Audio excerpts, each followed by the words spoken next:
Hi friends, कैसे हैं आप सभी। आज हम लोग डिस्कस करने वाले हैं class 10 algebra very important question जो आपके बोर्ड एग्ज़ाम में कई बार पूछा गया है। ऐसे क्वेश्चंस हर बार आपके बोर्ड एग्ज़ाम में पूछे जाते हैं। क्लास 10 का अलजेब्रा टॉपिक, अलजेब्रा सीरीज हम चला रहे हैं जिसमें अलजेब्रा के वो सारे मोस्ट इम्पॉर्टेंट क्वेश्चंस आपको इसी प्लेलिस्ट में मिलेंगे, इसी चैनल पे मिलेंगे। तो तत्काल इस चैनल को आप लाइक करें, सब्सक्राइब करें और शेयर भी कर दें।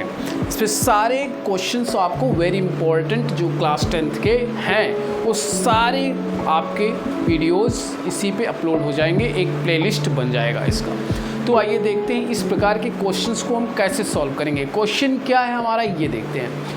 If a plus B plus C is equal to 0, यदि a plus B plus C is equal to 0 है, then a square upon B C plus B square upon C A plus C square upon A B is equal to वाट।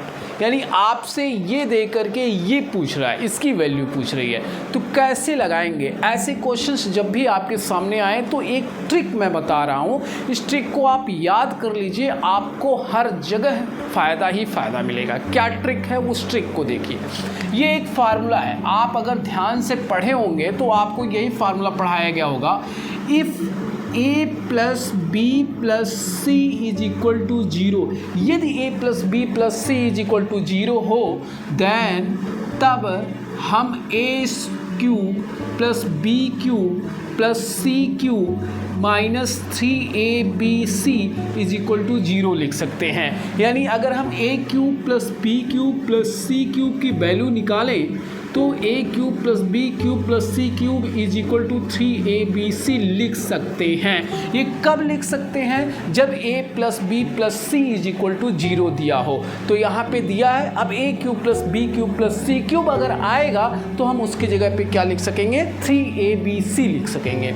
यहाँ पे इसको थोड़ा सा solve करते हैं। इसको सॉल्व करेंगे, पहले क्वेश्चंस को एज इट लिखेंगे। a square upon B C is equal plus B square upon C A plus C square upon A B. अब इसको थोड़ा सा सॉल्व करेंगे। सॉल्व करने के लिए क्या करेंगे भाई, हम एलसीएम लेते हैं। तो एलसीएम आपको पता है, एलसीएम एक ऐसा लीस्ट कॉमन फैक्टर होता है जिससे ये तीनों डिजिट क्या होना चाहिए, वो नंबर कट जाना चाहिए। तो ए बी सी इसका एलसीएम हो जाएगा। अब देखेंगे बीसी से भी एबीसी कट जाएगा, सीए से भी कट जाएगा, एबीसी भी कट जाएगा। तो यही लिस्ट कॉमन फैक्टर हो जाएगा, ठीक है। बीसी से बीसी कैंसिल, बचा क्या, सिर्फ ए बचा। देखो बीसी से बीसी कैंसिल, ए बचा। ए का ए में कराओगे तो ए क्यूब हो जाएगा, प्लस सीए से सीए कैंसिल, बी बचा, बी का बी स्क्वायर में होगा तो बी क्यूब हो जाएगा।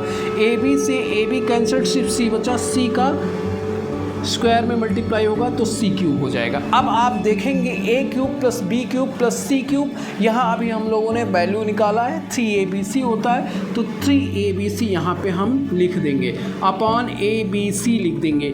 abc से abc कैंसिल्ड हो जाएगा, वैल्यू क्या आएगा 3, हमारी वैल्यू क्या आ जाएगी 3। यानी इसका पूरा मान क्या जा रहा है 3, इसका आंसर आएगा 3। एक बार पुनः इस टाइप के क्वेश्चंस को देख लेते हैं, वेरी इंपॉर्टेंट क्वेश्चन है। एक बार मैं पुनः आपको बताना चाहूँगा, यदि a plus B plus C is equal to 0 हो तो आप a cube plus B cube plus C cube is equal to 3abc लिख सकते हैं। इसको आप गांठ बन करके कहीं अपने दिमाग के किसी कोने में रख लीजिए, ठीक है।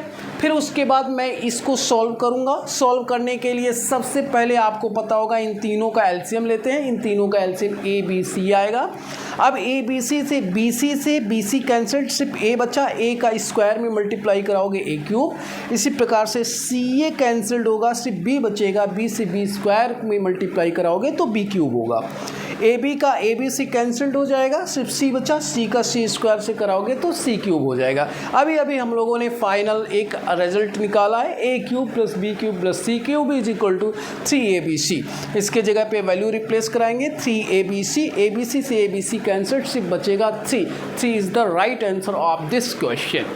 Okay, thank you. ऐसे वीडियो पाने के लिए हमारे इस चैनल को लाइक, सब्सक्राइब और शेयर भी करें।